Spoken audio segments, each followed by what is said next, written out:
How we doing, everybody, and welcome to Wisconsin Sports on the Go with Trage. I'm your host, Trage. Today, joined by Austin on this Friday. We have a Friday preview. We got to get ready for the weekend. We got a little bit of recap to do from games yesterday, and then we got to jump into this weekend here. So, Austin, how are we doing on this Friday? Thank God it's Friday. I'm ready for the weekend and I'm ready for school to be over. So This poor guy, he was up late writing papers, getting it all done, trying to. He told me he was writing papers. I don't believe him I'm anymore. still I'm still haven't finished the paper yet for one. Have to do more studying. I got a few more finals, so it's a struggle over here. Life is a struggle. I'm not gonna lie, I'm hearing a but lot I of know excuses. there's more other people out there that's struggling a lot worse than I am. So um, I can't complain too much. Exactly. And we try to bless their ears every single day with a little bit of us talking about Wisconsin sports. That's what we're here for. We're here to lighten the mood, keep everybody relaxed, and just talk. That's what we're here for. I mean, our sweet, soothing voices, keeping it going here on Wisconsin Sports on the Go with Trajan. Today, we got a lot to talk about. We got the Bucks coming up tonight or tomorrow night. We're going to be talking about the Bucks there. Also, looking at a little bit of Badger basketball. Came off a win last night. We're going to be talking about that. Wisconsin volleyball. We're going to touch on that a little bit, not get too in depth. We got the Packers coming up this weekend, bowl games starting, and the and we have the NFL in full swing. So we got to talk about the weekend schedule there. So right away, we're going to jump into the Brewers. The Brewers made a trade with the Royals yesterday involving a pitcher, Taylor Clark. Right-handed reliever is coming to the Brewers for Ryan Brady and Cam Devaney. Looks like with the Royals, he had 49 innings, 4.04 ERA out of the bullpen there, 23.6 strikeout rate, and a brilliant 3.9 walk rate. So his walk rate's pretty good. Strikeout rate's kind of low, and his ERA is kind of through the roof. So I don't really, I mean, looking at this trade for the Brewers, I'd like to say that they bolstered up the bullpen, but I can't. This is another guy who's going to be a work in progress kind of guy for the Brewers. So, I don't know what their plan is. I really don't. I wish I could really understand what the plan is going to be here down the road. But from what I see right now, we're just picking up small pieces. We're picking up pieces and praying again. So it's classic Brewers move here in the offseason.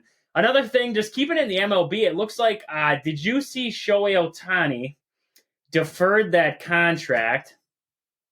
Oh, got to get her to load here. I was going to see once. He deferred his $70 million contract. It's now going to be only $2 million per year, is what the. I'm trying to see if I can pull up the full deal of it. He deferred it, so he's only going to make $2 million a year, and then after the 10 years is up, he's going to make that $68 million a year. And now it came out that Shohei Ohtani is allowed to opt out of his deal if owner Mark Walter or president of baseball operations Andrew Friedman is no longer involved with the team. So a lot of interesting stuff coming into Shohei Ohtani's contract here. He basically made his contract so the Dodgers can afford to go out and get more pieces and try to build a championship team around him. And I mean, next day they went out and they traded for Tyler Glasnow, a all-star pitcher from the Rays. So definitely some big news out of the Dodgers right now. Shohei Ohtani's kind of trying to build the franchise. He's trying to get as many good pieces out there as he can with his star power and try to win a World Series. So interesting news coming out of the Dodgers there. But with that, let's jump over. I just want to jump into the Badgers here to start it. And the Badgers coming off a big win last night against Jacksonville State. Let's see if I can't get her pull up. 75-60 was the final score in that one. The Badgers didn't really pull away in this ball game until late in this contest. First half was kind of close there. 30.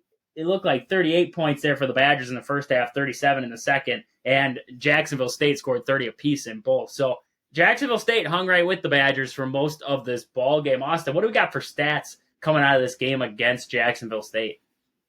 Yeah, for Jacksonville, kind of like what we said in the pregame show, Kai Tanny was their guy, their go-to guy. He played 30 minutes. The rest of their starters, I mean, Purdue only played 12 or 13, and then Nicholson played 16. seemed like their starters didn't play a whole lot of minutes besides Tandy and Clark. And then a guy off the bench, Brigham Jr., played 26 minutes. I don't know what their strategy was. Maybe someone got hurt. I didn't watch any of the game. Like I said, I was busy doing other things. So Kai Kai Tandy had 16 points though on the game, and then Brigham Jr. had 10. But after that, it was kind of a bunch of solo numbers, especially their starters. Their starter Purdue had 4, Nicholson had 2, Clark had 2, and then Roberts had 5. So not a whole lot going for the Jacksonville State Gamecocks. As a team, they were only able to muster 27 rebounds, 21 defensive and 6 offensive, and only made 6 3-pointers. But, I mean, when you look at the Badgers, we only made 5 3-pointers. Only shot 16, and Gamecocks only shot 15. So it seems like the Badgers didn't shoot a whole lot of 3-pointers when you look at the stats. I don't know if that's how the game went or not, but that's what it at least looks like to me. But when I look at the stats, it makes a little bit of sense. I mean, Steven Krell had 19 points. Tyler Wall had 16 points. Those were the 2 guys that you kind of pointed out that need to have a big game, and I say they both had a pretty big game there. Steven Krell, almost a double-double. He had 9 rebounds for him there. AJ Storr had 13. Klesmit only 3.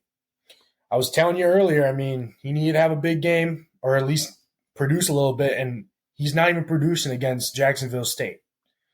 So I don't know what that whole says about him. He played 22 minutes. I mean, he played half the game at least. John Blackwell played 25 minutes. He's getting more minutes. At this point, he might as well just start over. They might as well just start him. If he's going to be playing more minutes, you might as well just start him. Blackwell had 7. He had more points. He had more rebounds. He had same amount of assists. So, I mean, I guess that doesn't really matter. But he's putting up better stats. Blackwell had 7. Klesmit had 3 points. Blackwell had 7. So, I don't know what that says or anything, but at this point, it might be an experiment to put him over Klesmit. Anyway, Hepburn had 7 points to add to that, and then a lot of bench guys got minutes. Nick Winters had 14 minutes there, 5 points. Sejan only 3 points there, only 4 minutes for him. And then Kamari Agee had 7 minutes and 2 points for them there. I didn't watch any of the game. I'm sure you watched probably the whole thing because I was doing homework and whatnot. I was studying. So, if I said anything correctly, if I didn't, if I said something wrong, what do you have to say about the game? I always disagree with most of what you say, so I can't really. I mean, it's always like this. Doesn't matter if you watched it or not. I'm probably going to disagree with you. That's just how it goes. But I do agree with the Blackwell statement. Blackwell has been playing well as of late, and you like to see his minutes go up there. I did see Klesmit was battling an illness. I don't know what illness, what was wrong, but that's what they said, why his minutes were a little bit less in this one was because he was battling that illness. But I mean, Blackwell, his minutes were well-deserved, and they have been well-deserved throughout this season here. I mean, he's putting up figures every game. He's active on the defensive end. It kind of makes you suspect he's in there at late-game situations. He played a lot of that 2-guard for the Badgers tonight. Maybe we see him a lot more in the late-game situations going forward here in this season. But like you were talking there, the big men for Wisconsin, Steven Krell and Tyler Wall, both, I mean, Krell almost had 20 himself there, and Wall had 16. They actually had the first 15 points of the game for the Badgers. The big, like I was saying yesterday there in the preview, was that the bigs had to be big in this one, and they were. Right off the bat, we knew they had the size advantage. They were going to have to work with it. Tyler Wall had the first 8 points of the game, and they combined for the first 15. So that was impressive shooting there out of Tyler Wall. Didn't really have a great second half out of Wall there. Everybody else kind of got involved, but the Badgers, I mean, won the rebound battle. That's what we wanted to see. Like you were talking there, Nolan Winter coming in and adding some valuable minutes. That was good to see out of him. The big story of the night was Connor Essegian. He came into the game, and it was, I mean, he was in for maybe 25 seconds, and he was out again. And everybody was like, what the heck was going on?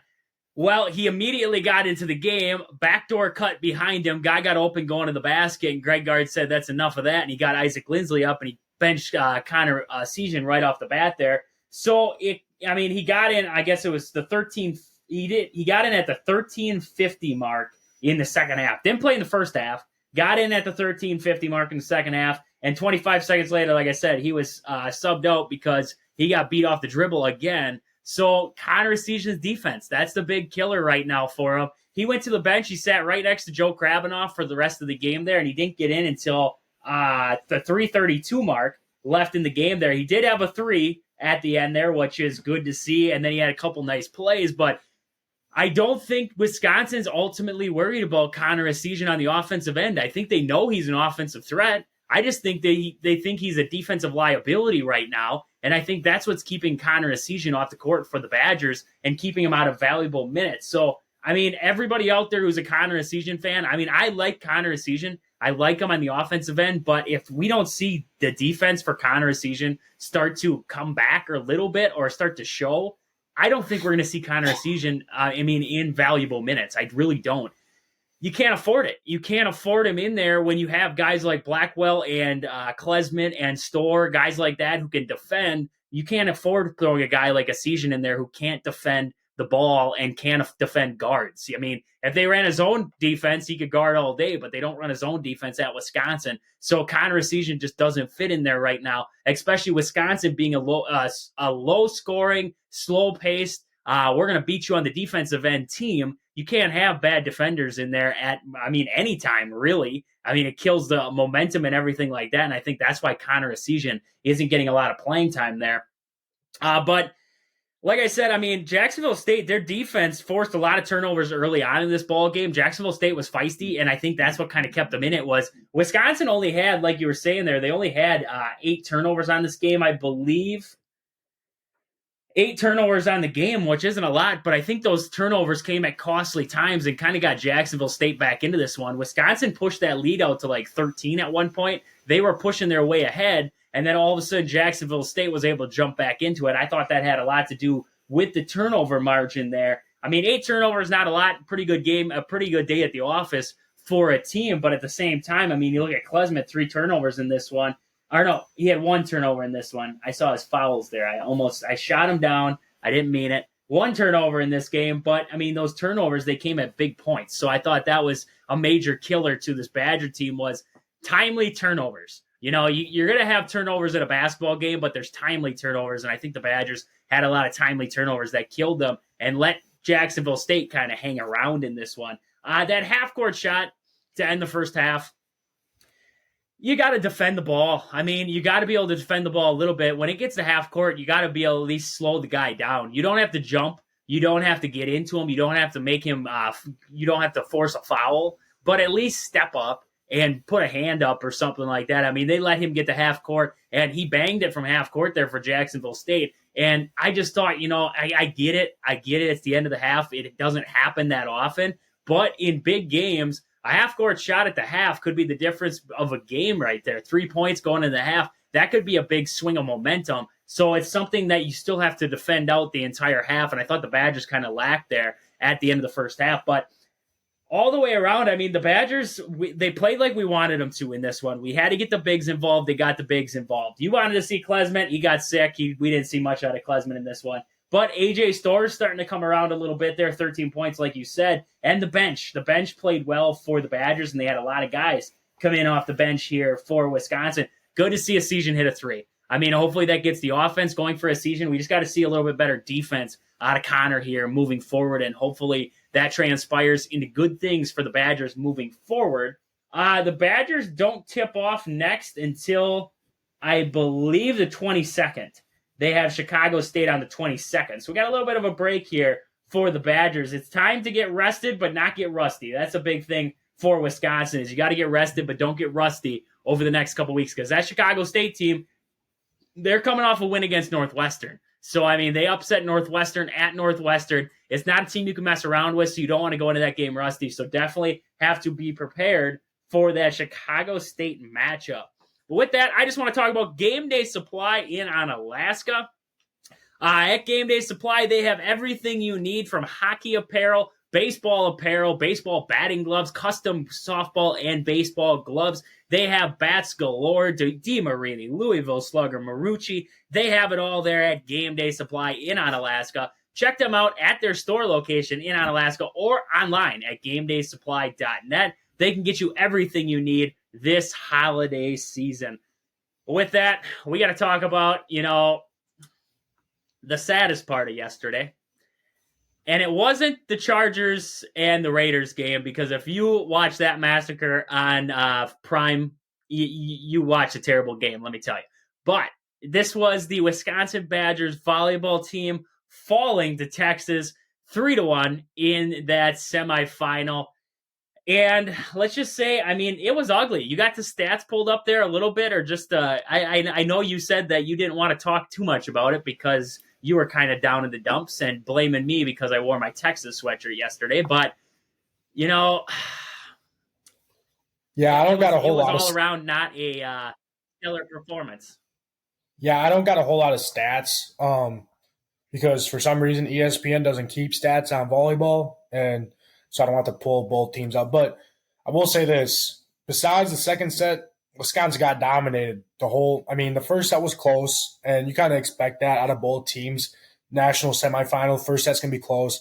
Second set for Wisconsin, that one was also close, but Wisconsin pulled away at the end there. I was like, okay, now this is a Wisconsin volleyball team that everyone knows and hears about being dominant.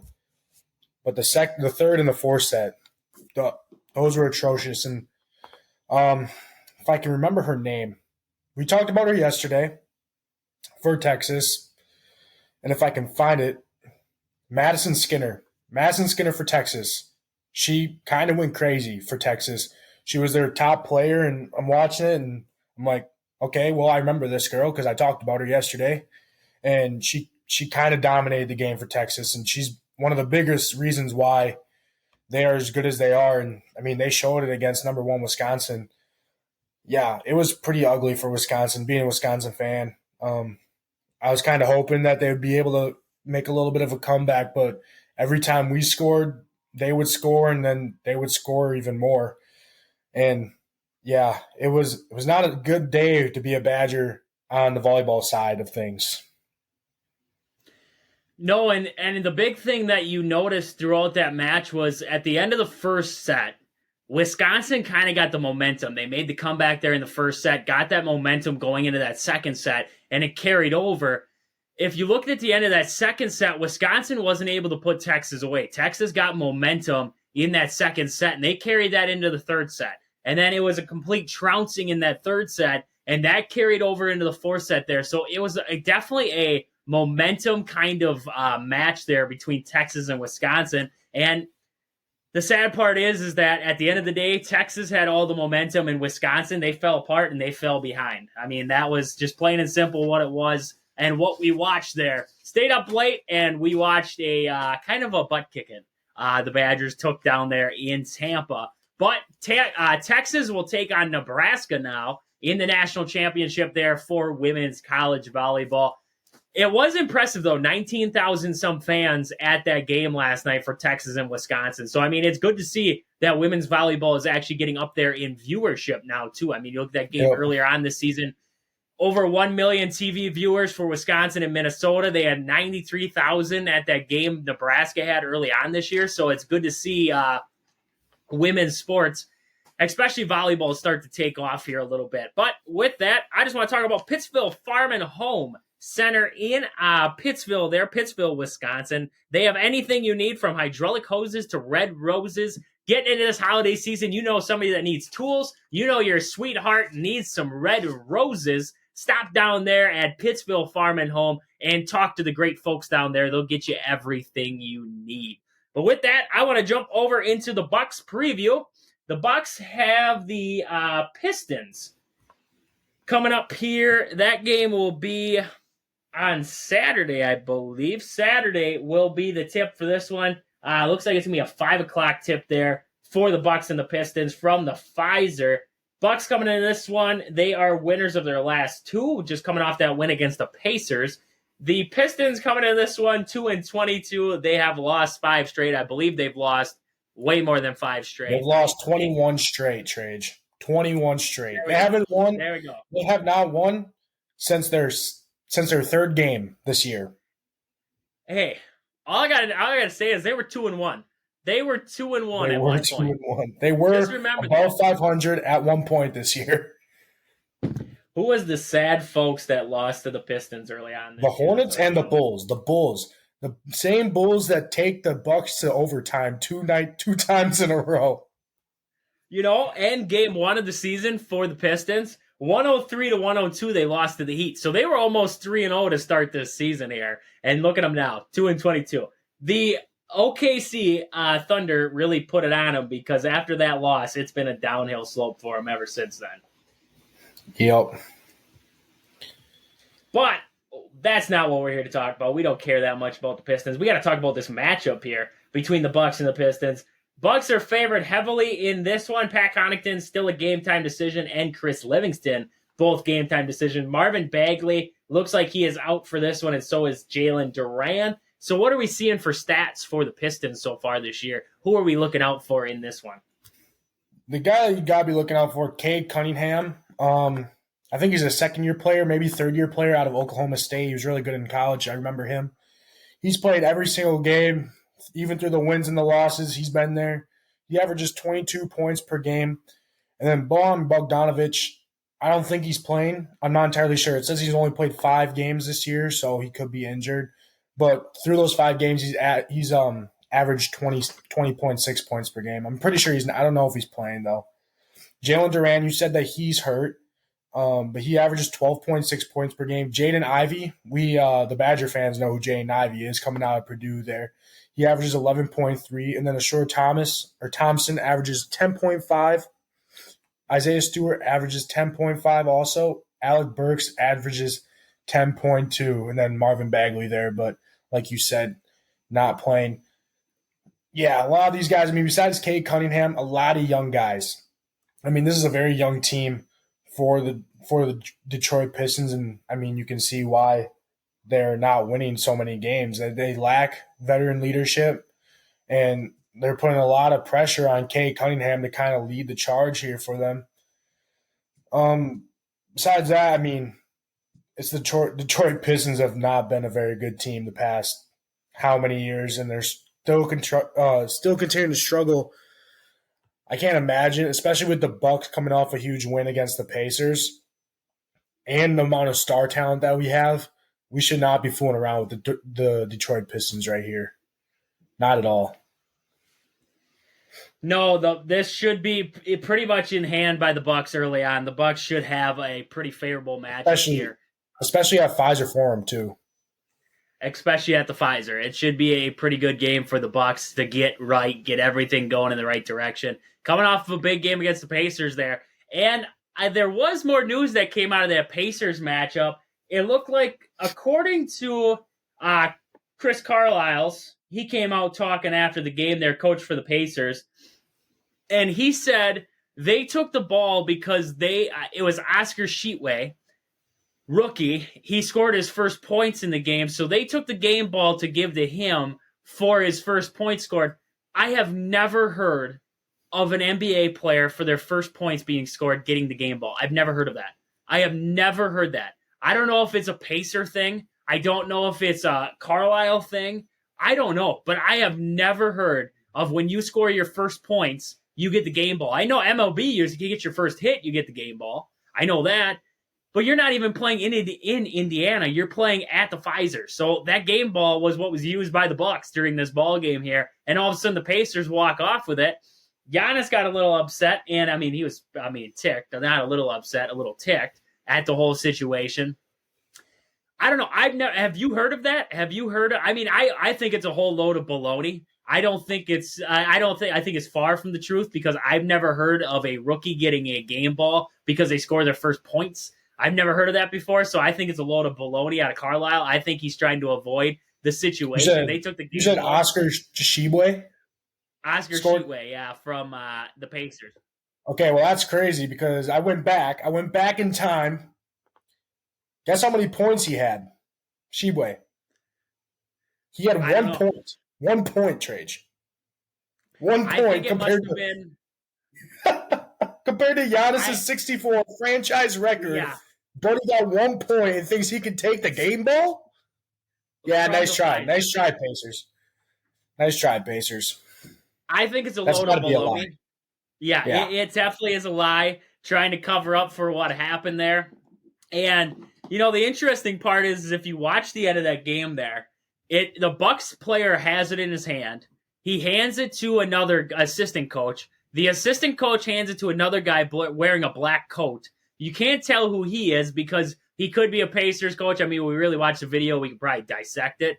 But it looked like he handed it to an assistant coach who was wearing a black coat. The Pacers assistant coach is wearing black coats. So were the Bucks. So you can't tell who is who in the whole situation there. But I don't know. When he came out with that, I was like, are you kidding me right now? I was like, this is the stupidest. I mean, you made a mistake. Just own up to it. Why are you taking the game ball from the Pfizer? I mean, you're taking the game ball on the road. It's not a home game. It's not like something you can take home. It's the Bucks game ball there. I don't know. I thought the whole situation was just stupid. Giannis, yes. Did he need to get as fired up as he did? No, I don't think so. I mean, Giannis ran down the tunnel like he was ready to throw hands at somebody and probably would have. I mean, if he would have gone into the locker room, hands would have probably been tossed. I mean, that's just plain and simple. Did he need to get that upset? No, but I think the whole situation was stupid, and I think Carlisle's is covering up for a lot that happened in that whole situation. Yeah, I mean, they definitely saw that.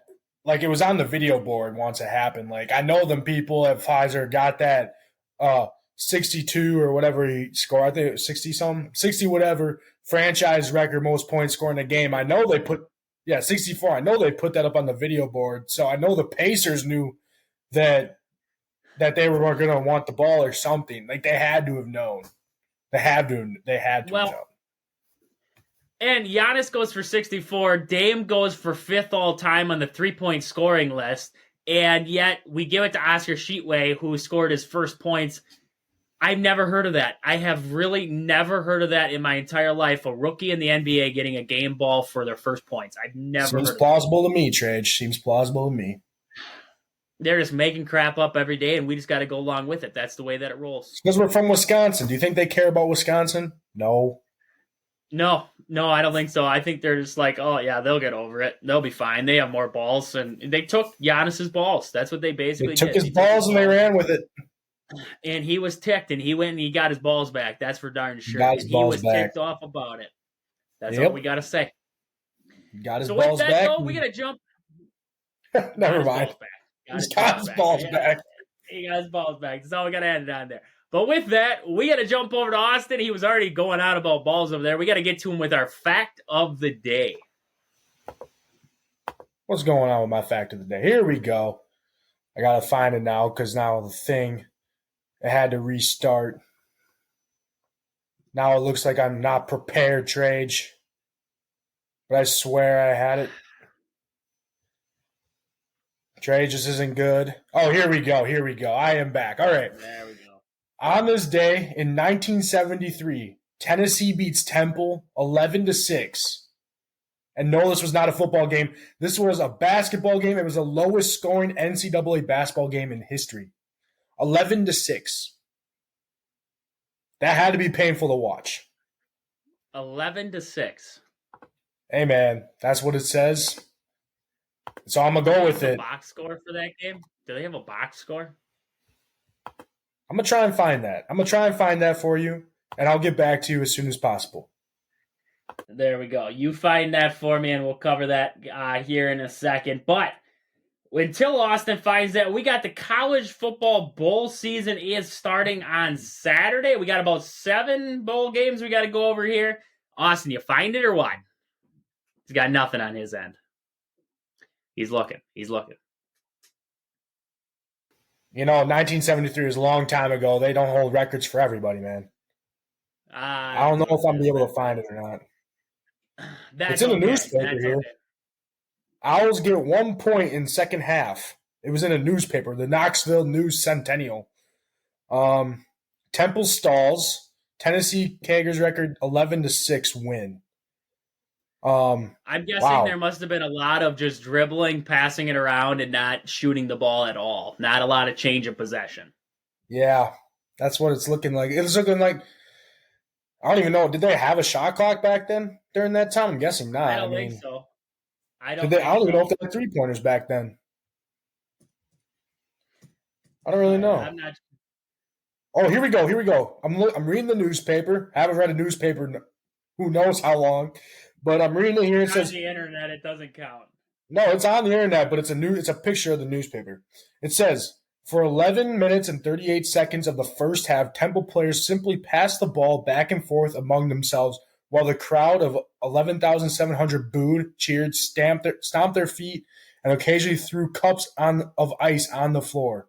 With about 15 seconds left to go in the first half, Kevin Washington tried to drive to the basket from the right side, tripped over his feet, and dribbled the ball out of bounds. So then, at halftime, the score was 7-5.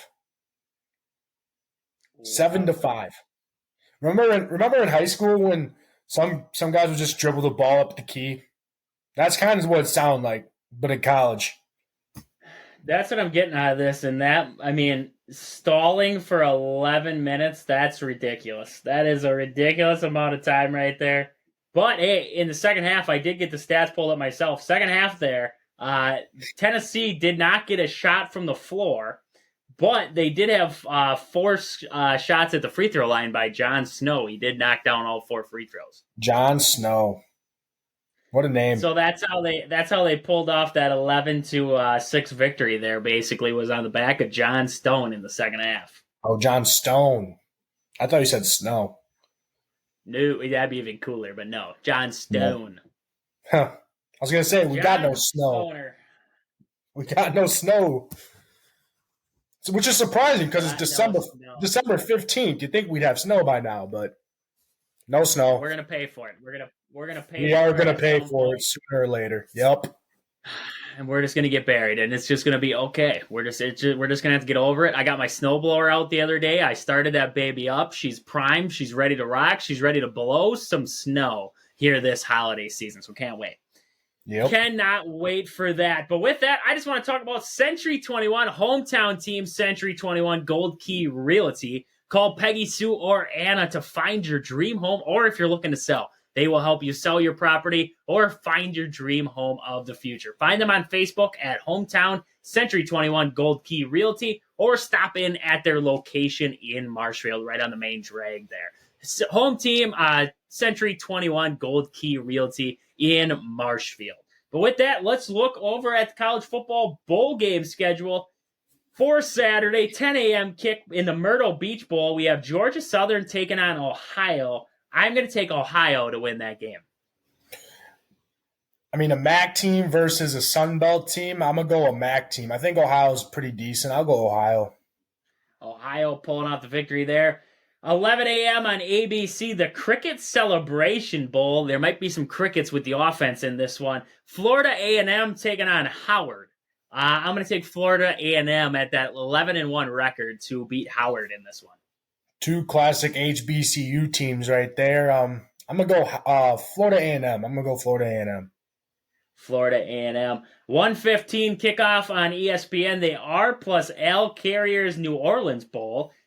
Deion Sanders should have stayed at Jacksonville State. He would have made a bowl game. Jacksonville State taking on Louisiana in this one. I'm going to take Jacksonville State to win that one. I'm going Louisiana because Jacksonville State does not have Deion Sanders. The Ragin' Cajuns. He's taking the Ragin' Cajuns. 2:30 kick on ABC. The Avocados from Mexico Cura Bowl. This is the one we've been waiting for, folks. Miami of Ohio coming in against Appalachian State. I'm going to take Appalachian State in the upset over Miami of Ohio. I was thinking the same thing. I mean, Appalachian State, they beat JMU, who I was rooting for all year, and they went on they were going to go undefeated, but they lost to Appalachian State. I'm going to go Appalachian State with you there. There we go. Next up, 4:45 on ESPN, we have New Mexico State taking on Fresno State in the Isleta, New Mexico Bowl. I'm going to take New Mexico to win. It's basically a home game, so I'm going to take New Mexico to win the home game there. I know Fresno State's they're pretty good. I'm going to go Fresno State on this one. Next up, we have probably one of our better bowl games of the day. UCLA taking on Boise State in the Starco Brands LA Bowl. I'm going to take UCLA to win this game over Boise State. I do like the Boise State blue. I love their blue field. It is a nice field. But UCLA, Power 5, Pac-12. Pac-12 was very strong this year, and UCLA was one of them teams that was pretty decent, so I'm going to go UCLA with you. Next up, 8:15 on ESPN, the Radiance Technologies Independence Bowl. This is Tongue another twister one of right those there. fun ones. Yep. This is another Yep. one of the fun ones. And another Pac-12 team in action, California will be taking on Texas Tech. I'm going to take Texas Tech to beat California in that one.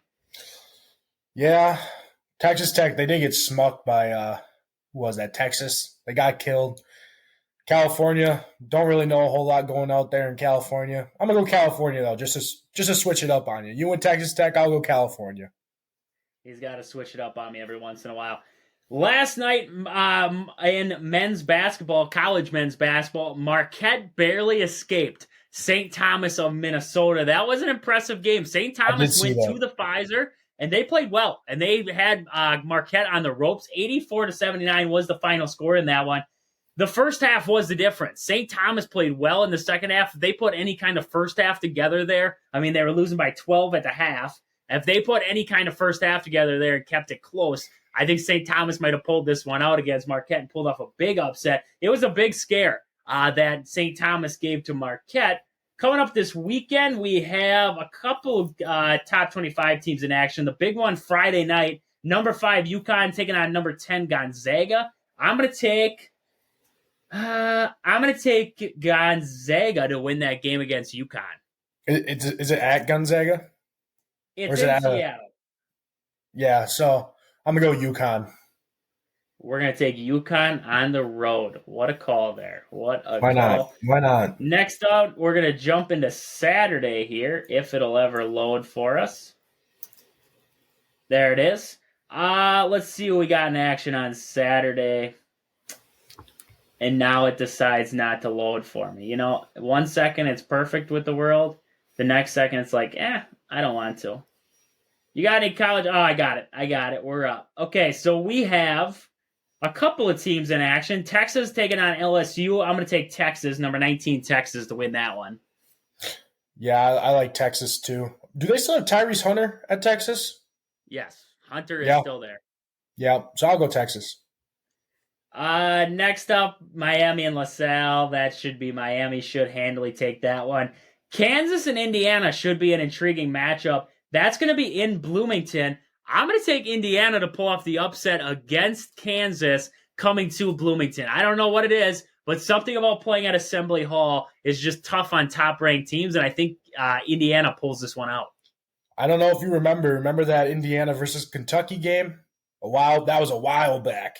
A long Victor time. Oladipo. That was Victor Oladipo and Cody Zeller, and that was a fun game to watch. Yeah, well, too bad those two aren't playing for Indiana this year. I'm going Kansas, number 2 Kansas. All that lead up and then just shoots me down. Shoots me down there with it. Another big matchup here. Houston taking on Texas A&M. That could be a good ball game there. Number 4 Houston going and playing Texas A&M there. I'm going to take. I think Texas A&M pulls the upset over Houston in this one. I think on the road, I think Texas A&M comes in there and pulls it out. I think it's because they're on the road. They're not going to pull it off. At Houston, I'm going to go Houston. He is not believing in upsets. He's not believing in upsets today. The big game of the day, 3:30 tip, number 1 Arizona taking on number 3 Purdue. That should be a good matchup there. I think Purdue finally meets their matchup. Arizona's a well-rounded team, and I think Arizona wins this one against Purdue. Yeah, I like Arizona. I like what Arizona did against. I mean, I don't like what they did against the Badgers, but I think they match up well with Purdue. It'll be a good battle. Of course, it's on Peacock, so no one can watch it, but I'm going to go Arizona over Purdue. Next up, 4:30 on CBS, another big matchup, top 15 matchup. Number 9, North Carolina taking on number 14, Kentucky. That will be from Atlanta, Georgia in that one. I'm going to take North Carolina to win that one. I'm going to go Kentucky. Here's my one upset trade right here. Kentucky over North Carolina. I don't know if a 14 seed over a 14 over a 9 is really a upset.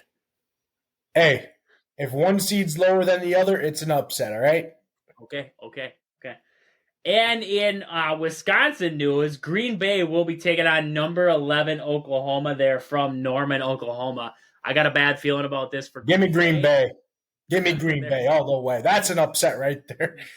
That's an upset. I'll give you that one. I'm going to hold you to that. Austin is taking Green Bay over Oklahoma. I'd love to see it. I would love to see that upset happen in that one. But with that, we're going to jump over into the Packers.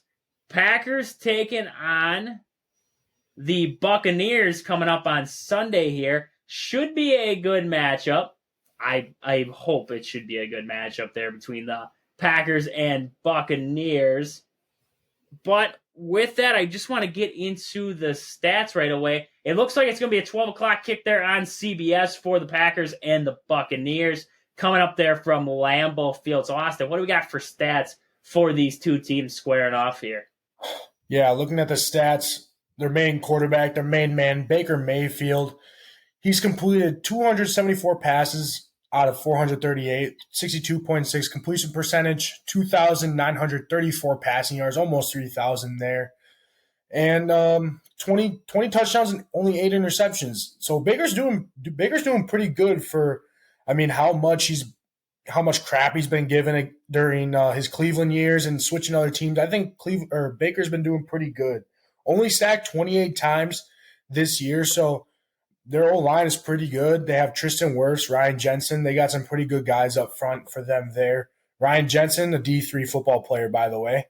Love to point that out of the Buccaneers there. And then when you look at the rushing game, they have Rachaad White. I remember, I don't know if it was yesterday or what day it was. I was talking about, I don't even know who the Tampa Bay Buccaneers running back is, but it is Rachaad White for them there. 201 carries, 745 yards, and 5 touchdowns. And then their next biggest rusher, Baker Mayfield himself. So 49 carries, 154 yards, and 1 touchdown. So a lot of their running game is Rachaad White for them there. And then receiving-wise, they got some good players receiving-wise. They got Mike Evans. He's got 109 targets, 62 receptions, over 1,000 yards, 1,020 yards, and 10 touchdowns. And then Chris Godwin has 58 receptions, 659 yards, and 1 touchdown. And then another big guy, Rachaad White out of the backfield, he has 48 receptions for 419 yards and 2 touchdowns. And then look at their tight end, Cade Otton, 40 receptions, 364 yards, and 4 touchdowns. So they do have some pretty good weapons there for the Buccaneers. They are only 6-7, but the NFC South is one of the worst divisions. That's the same division with the Saints, who the Packers beat earlier on in the year. They got the Carolina Panthers in their division there too, and then the Falcons. So not the best division. But Tampa Bay did just beat the Falcons. I don't know if it was last week or 2 weeks ago. I don't remember. But so Tampa Bay is definitely good. I wouldn't look past them here. For their defense, they got Levante David, a very good linebacker, and Devin White, also another good linebacker for them there. And Antoine Winfield Jr., who's a safety, he's leading them in tackles with 97. He has 4 sacks as a safety too. So look for a little bit of safety blitz off the edge or in the middle there from their defense. He has 2 receptions too. A lot of guys on their team a lot of their guys have 2 interceptions, so they've been able to turn the ball over as well. Should be a good matchup, honestly. I did see the Packers. You'll probably get into this, the injury report and all that, but I did see while the volleyball game was going on, they have the stuff at the bottom going through, and I did see that who is it? AJ Dillon has a broken thumb, but he's going to try and play through it. I did see that. So that might be interesting how that affects our run game, if he's going to be able to carry a football or not. And if he fumbles, well, that will be very bad.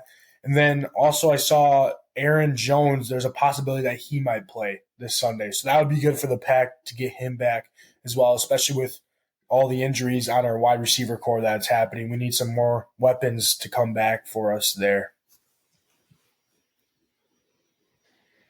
And the biggest thing, like you were saying there with A.J. Dillon, is if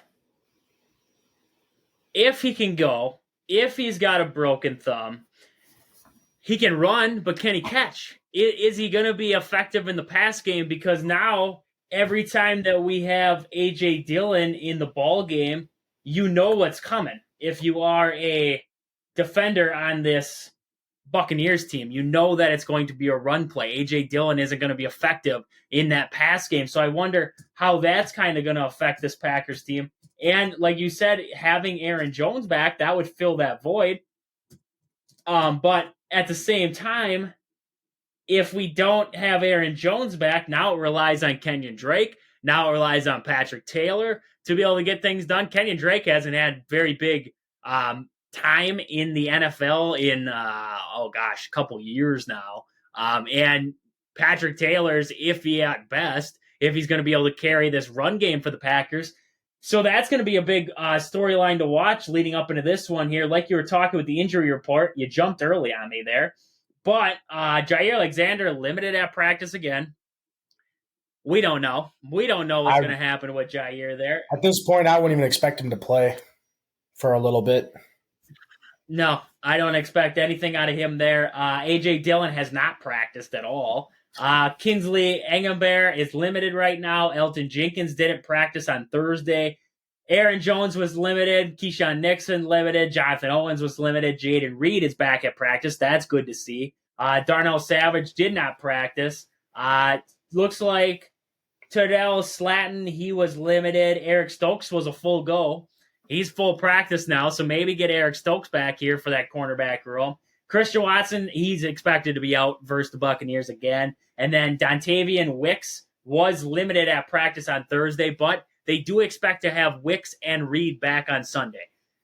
Thank the Lord for that one. Because if we don't have those two, our wide receiving room, like we saw against the Giants, gets depleted really fast. We run out of guys. I mean, we have Samori Toure and Heath running out, both good wide receivers. But Jaden Reed and Dontavian Wicks add a different element to this Packers team that you just can't replace with two guys off the streets. And, I mean, Toure and Heath do good work, but at the same time, you got to have your stars out there. And I think those two are two of the stars of this Packers offense right now. For this Buccaneers team, not much to really report on the injury front. Vita Vea, he did not practice on Thursday. He hasn't practiced all week so far. He's got a toe injury. Zach Turner has been out, the long snapper, not really anything that has to do with us here. Chris Godwin did not practice. He's got a knee injury. So maybe Chris Godwin's going to be out on Sunday. Would have to wait and see with that one. But that's about it for the injury front for the Buccaneers leading up into this ball game here. The big thing that's going to stick out to me for this ball game, controlling the trenches for Green Bay. We talk about it every week, but I think it's going to be huge in this one. Especially with potentially not having A.J. Dillon in this one. You're going to have to be able to open up holes for Patrick Taylor and Kenyon Drake. But on the flip side of that, the Buccaneers, 3 weeks in a row now, they have had over 100 yards rushing per game. Looking at that loss to Indianapolis, they had 125, and then they had 128 against Carolina and 148 against the Falcons. That's big news because Green Bay right now, if I can see them, they're actually ranked 31st in the league right now in run defense, averaging about 141 yards given up on the ground at 4.6 yards per carry. So a lot of struggle right now at Green Bay's front there on the run defense front. I think that's going to be a big storyline to watch in this one is how much can the Buccaneers take advantage of the Packers' lack of a run game. Like you were talking about there with White, he's the big threat for him out of the backfield. They got to be able to swoop him up and take him down. I mean, slow down the run game at least. That's going to be a big thing to watch out for in this one. Yeah, and also not even just a run game, but also Mike Evans. Because especially if Chris Godwin's out, I mean, we saw what the Giants were able to do with some of the guys that they have at wide receiver that we've probably never even heard of. And with Tommy DeVito, who's a rookie quarterback, well, the Buccaneers, they have Mike Evans and Baker Mayfield, who's been playing a lot of football games in their career. And Mike Evans, like I said before, has 1,020 yards receiving. It'll be interesting to see how he plays, especially Chris Godwin. He's questionable. Don't know if he's going to be playing or not. He hasn't practiced, like you said. So if he's out, a lot of the balls are going to be going to Mike Evans from Baker Mayfield. It's going to be interesting to see if our defense is going to be able to stay balanced between the run game and the pass game for them and not get beat over the top. Yeah, and looking at this Tampa Bay defense so far this year, they are susceptible to the pass, giving up 3,600 277 yards on the season so far. A lot of touchdowns through the air, too, for this team. Looks like they're averaging about 17. They give about 17 passing touchdowns on the season, so they're more susceptible to the pass. So it's going to have to be a big game, like we were talking about Jordan Love in this wide receiver group from Green Bay to see what they can do in this one. This Buccaneers team, pretty good on fourth down. They're about even with the Packers, or on third down, pretty even with the Packers there, giving up about 73 third down conversions on the season at 174. So the defense for the Buccaneers is nothing to mess with. They have a decent defense, a veteran defense down there in Tampa, so nothing to mess around with in that aspect. Their run defense, they've given up about 1,284 yards on the season, so not great. The Packers should be able to take advantage of that, but what do they have in the backfield if you are Green Bay come Sunday? I'm not sure. We got to wait and see what this whole scenario with A.J. Dillon's going to entail. We never know on Aaron Jones until game time. So it might be down to Kenyon Drake and Patrick Taylor to be able to figure out how to get this Packers team yards. And your offensive line's getting healthy. If they can open up holes, I have faith in it to work out. But at the same time, you're going to miss a bruiser like A.J. Dillon there in the backfield to get you those crucial yards when you need them. That 4th and 1, that 3rd and 1, A.J. Dillon's a big back to have in there for that. So crucial injury in that aspect, but at the same time, you got to work with what you got. And we're going to have to see what this Packers team is built from losing the running back room, basically losing your 2 starting running backs here. And now you're down to Patrick Taylor, who was cut from the team at one point, and this Kenyon Drake, who really hasn't had meaningful snaps in the NFL in a very long time. So it should be a good matchup here between the Packers and the Buccaneers here. Like I was talking there, it's a 12 o'clock kick there from Lambeau on CBS there. Buccaneers, Packers. We haven't met them in a while. It's been a little bit, but Buccaneers, decent team, and they still have pieces from that team that we noticed that beat the crap out of us in that NFC Championship game there. Like you were talking, talented wide receiver room. We're going to have to see good play out of the cornerback room for the Green Bay Packers and put pressure on Baker Mayfield. He's been playing better, but he's still not an all-around fantastic quarterback. I mean, you can still put pressure on the guy and get him rattled. And I really want to see some pass rush defense from the Green Bay Packers in this one. Looking back at that game against the Giants, 3rd-string quarterback, terrible offensive line, and the Packers couldn't get any rush on him. I got to see something. I got to see something out of Joel Barry's defense in this one, especially in the run game and the pass rush. I got to see something out of those 2 departments in this ball game out of Joel Barry, because otherwise we're not improving. We're not. I mean, the pass defense has stayed okay, but the pass rush has got worse, and the run defense hasn't gotten better. So I got to see something out of that. If I can say at the end of the day, Joel Barry is the right man for the job. Yeah, I'm thinking the same thing as you are. We weren't able to get any pressure on Tommy DeVito with an O-line that's given up 69 sacks in the year. And now this O-line's only given up 28. So definitely a better O-line. I mean, and it seems like we've been playing to our competition. So we're 6-6, we're 6-7, they're 6-7. So it looks like it's an even match here. And looking at the matchup predictor for ESPN, we have a 56.4% win percentage here against the Buccaneers. And that could be a factor that it is at Lambeau, because being at Lambeau, we are 4-2 at home and they're 3-4 away. So a little bit of a helper there. And I mean, hey, hopefully we don't see too many Jayden Reed sweeps this week. I think I'm speaking for every Packer fan out there. Limit the Jayden Reed sweeps and don't try and do too many trick plays. Let's just keep it simple. I mean, do what's working. If that's running the ball with Patrick Taylor, then heck, run the ball with Patrick Taylor. If that's getting the ball to Tucker Kraft, get the ball to Tucker Kraft. I mean, we drafted him in the 3rd or 4th round because he was good. Let's use him now. Let's use him a little bit more. Let's use our talented players here. Let's not do so many trick plays. We don't have to trick people out here. We have a talented team. Yeah, it's definitely a time and a place kind of thing for the trick plays. They overdid it against the Giants, and the Giants knew it was coming before the Packers even snapped the ball. That's the big thing. It worked against the Chiefs because it was timely. Now you go against the Giants and you're throwing it out there every other play and on a 2-point conversion. And it just, I mean, that's what we saw was just a terrible play calling performance once again. Yeah, and I like to say that they use their curveball a little too much. You have your fastball. That's what you use all the time. As O linemen, we have our tricks to stop pass rushes and whatnot, and we always have our fastball. That's what we use every time. But sometimes you like to mix in a little curveball. Switch it up on them. We use our curveball a little too much, and they hit the ball out of the park right there, and they killed us on it. So hopefully we see more of that fastball, not so much of the curveball. Straightforward and to the point. I love the analogy. We're going to end the Packer talk on that one right there. Hoping to see a Packer win on Sunday. But with that, we got to jump over into the rest of the NFL schedule. The Thursday night game, 63-21 was the final score there between the Raiders and the Chargers. That was terrible. That was all around terrible. The Raiders were up 42-0 at the half. 42-0. That was terrible. Just terrible. Chargers are a dumpster fire. And oh my, I can't see the end of it. I can't see the end of the tunnel for them. I really can't. But with that, that's enough about them. We don't care about them. We're going to jump into Saturday. I don't know why there's Saturday games here, but we're playing on Saturday.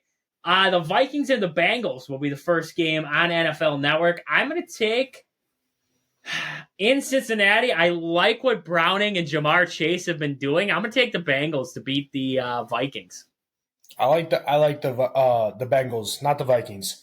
The Vikings only scored 3 points last week. I mean, granted, the Raiders only scored 0 points. Now they scored 62. So by me saying this, the Vikings are probably going to score like 70 points. But I like the Bengals here on this one.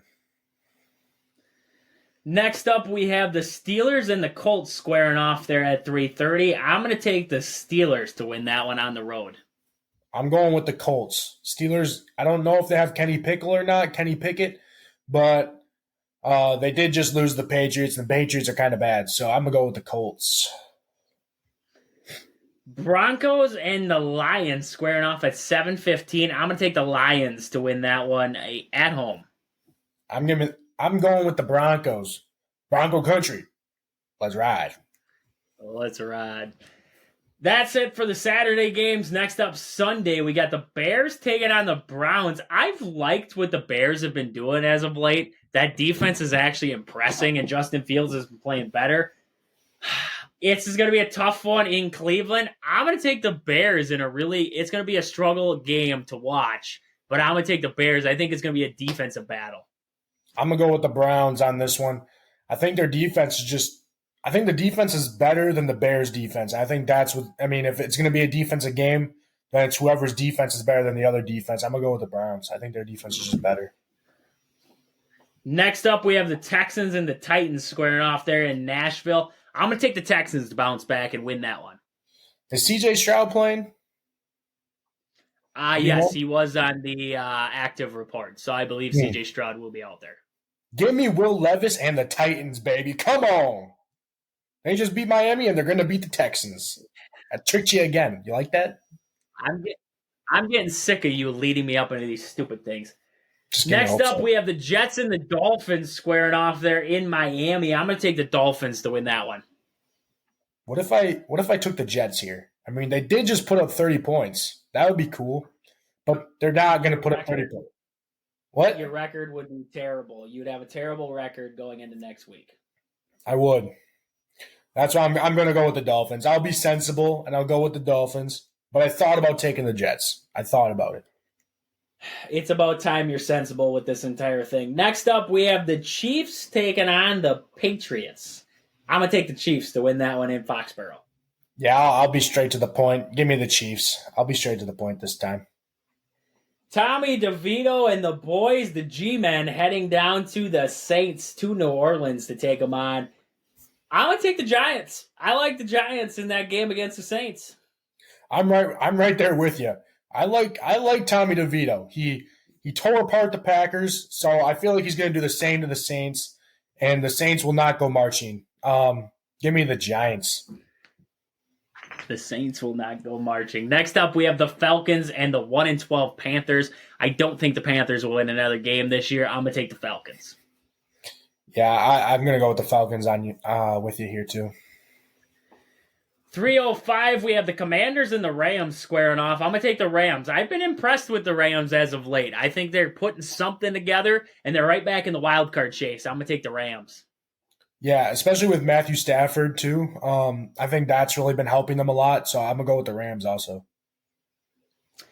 Next up, 305, we have the 49ers and the Cardinals. I don't think it's much of a ball game there in Glendale. I think the 49ers run them out of their own building. Yeah, the 49ers, very good. Cardinals, not so much. And I think it might be the CMC show this time. I'm going to go with the 49ers, not the Cardinals. We got an intriguing matchup coming up next. The Cowboys and the Bills from Orchard Park there in New York. That could be a good ball game there. I like the Bills. Give me the Bills to upset Dallas coming to town.